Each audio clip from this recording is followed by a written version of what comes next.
ஏன் நான் கலைஞரை கொண்டாடுகிறேன் தமிழோடு என்று சொன்னால், கலைஞரினுடைய பூம்புகார் வசனத்தை நீங்கள் பார்த்திருப்பீர்கள்.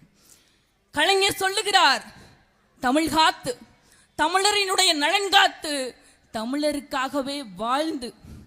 அவர் கூறும் தமிழை பார்க்கும் பொழுது, மனம் கமழும் தமிழே, மனம் கவரும் தாயே, இன்ப மொழியே, இன்ப தமிழே, உயிரான தமிழே, மிக உயிர்வான தாயே, உன்னை போற்றி புகழ்வதின்றி வேறு பணி எனக்கில்லை. அந்த உற்சாக மிகுதியால் தித்திக்கும் தீந்தமிழ் சாரெடுத்து கற்பனை தேன் கலந்து கன்னித்தமிழ் காவியமாம் பூம்புகாரை படைத்திருக்கிறேன் என்று கலைஞரினுடைய வசனங்கள் தமிழில் விளையாடுகிறது. இப்படிப்பட்ட முதலமைச்சர் இருக்கும் பொழுது என்னை போன்ற இளைய தலைமுறை பிள்ளைகள் இல்லையே என்று மனம் திகைக்கிறது. இருந்தாலும் பரவாயில்லை, தாய்க்கு நிகராக பிள்ளை இருக்கும் என்று சொல்வதை போல நம்முடைய முதலமைச்சர் எப்படி கலைஞர் அவர்கள் தமிழோடு பின்னி பிணைந்திருந்தாரோ அதை விட இன்னும் பல மடங்கு பெரிதாக நம்முடைய முதலமைச்சர் நமக்கு கிடைத்திருக்கிறார்.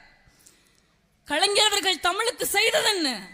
நம்முடைய தமிழ் செம்மொழி தகுதி தந்து அழகுபடுத்தி பெருமைப்படுத்தியவர். என் அன்பு மக்கள், இங்க எவ்வளவு பேர் உட்கார்ந்து இருக்கிறீங்க?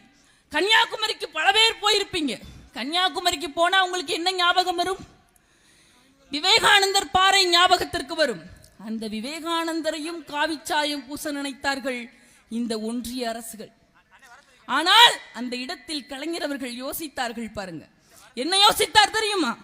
நம்முடைய ஆதி தமிழர்கள் வாழ்ந்தது லெமுரியா கண்டம், குமரி கண்டம். கன்னியாகுமரி கடலுக்கு அடியில் அது புதைந்து போய்விட்டது. அந்த இடத்தில் விவேகானந்தர் பாறை அமர்ந்திருக்கிறது. எப்பொழுது கன்னியாகுமரிக்கு போனாலும் அங்கு விவேகானந்தர் பாறை மக்களுக்கு தோன்றுகிறது. ஆனால் இங்க இருக்கக்கூடிய தமிழினுடைய பெருமை உலகிற்கு தெரிய வேண்டும் என்று சொல்லி 133 அடியில் வள்ளுவர் அமர்ந்த நிலையில் இருக்கக்கூடாது. எப்படி இருக்கக்கூடாது? அமர்ந்த நிலையில் இருக்கக்கூடாது, நின்ற நிலையில் தான் என்னுடைய திருவள்ளுவர் இருக்க வேண்டும் என்று சொல்லி உலக பொதுமறை தந்த வள்ளுவனுக்கு வானுயர சிலை அமைத்து பெருமை தந்தவர் தமிழோடு வாழ்ந்த கலைஞர் அவர்கள். அந்த பெருமையெல்லாம் திராவிட முன்னேற்ற கழகத்திற்குத்தான் சாரும். அதையெல்லாம்